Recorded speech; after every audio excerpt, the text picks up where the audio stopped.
નમસ્કાર, હું આરતી. આપ જોઈ રહ્યા છો સ્પાર્ક ટુડે ન્યૂઝ. ગરમીનો પારો સતત વધી રહ્યો છે. તાપમાનમાં પણ સતત વધારો છે. હીટવેવની આગાહી છે.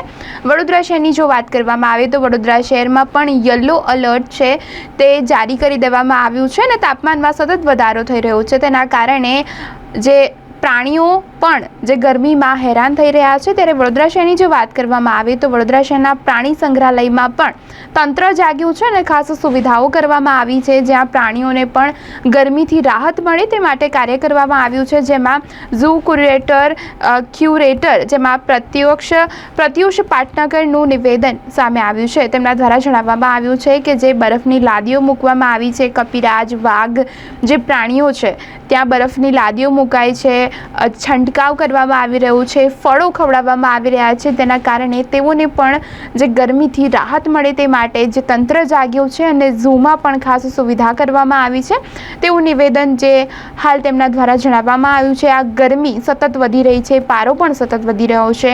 તેના કારણે માણસોને તો હાલાકી પડી જ રહી છે, પરંતુ પ્રાણીઓને હાલાકીનો વારો ન આવે અને તેઓને પણ રાહત મળે તે માટે પ્રાણી સંગ્રહાલયમાં ખાસ સુવિધાઓ કરવામાં આવી છે. વડોદરાને યલો એલર્ટ જાહેર કરવામાં આવ્યું છે.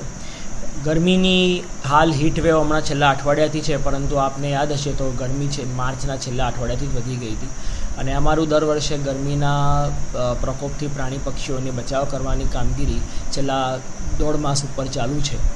ગરમીની સિઝન શરૂ થવાને સાથે જ ઝૂની અંદર નિયમિત પાણીનો છંટકાવ કરવામાં આવે છે. ગરમીના તાપમાન પર ડિપેન્ડ છે. દિવસમાં 2 થી 3 વાર એવો છંટકાવ કરવામાં આવે છે. માત્ર પ્રાણી પક્ષીઓના પિંજરાઓમાં જ નહીં, પરંતુ પિંજરાના ફરતેના વિસ્તારમાં પણ, જેની કરીને ઝૂ જોવા આવતા સહેલાણીઓને પણ એ બાબતે ઠંડક મળી રહે.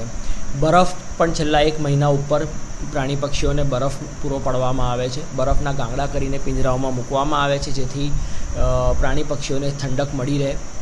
હાલ જેમ આરોગ્ય વિભાગે જાહેર જનતા માટે જે ગાઈડલાઇન્સ આપી છે કે આ હીટવેવના ચલતે લોકોએ લીંબુ પાણી, છાશ, ORS જેવા દ્રાવણોનું એ કરવું, સેવન કરતા રહેવું, એવા પરિસ્થિતિમાં અમે પણ અહીંયા પ્રાણી પક્ષીઓને જે વેટનરી સપ્લિમેન્ટ્સ જેને કહીએ છીએ, જે એ લોકો માટેના જે ORS જેવા સપ્લિમેન્ટ્સ હોય છે, એને નિયમિત એમને પાણીમાં ઓગાળીને આપતા હોઈએ છીએ, જેથી એમને ડિહાઇડ્રેશન ન થાય.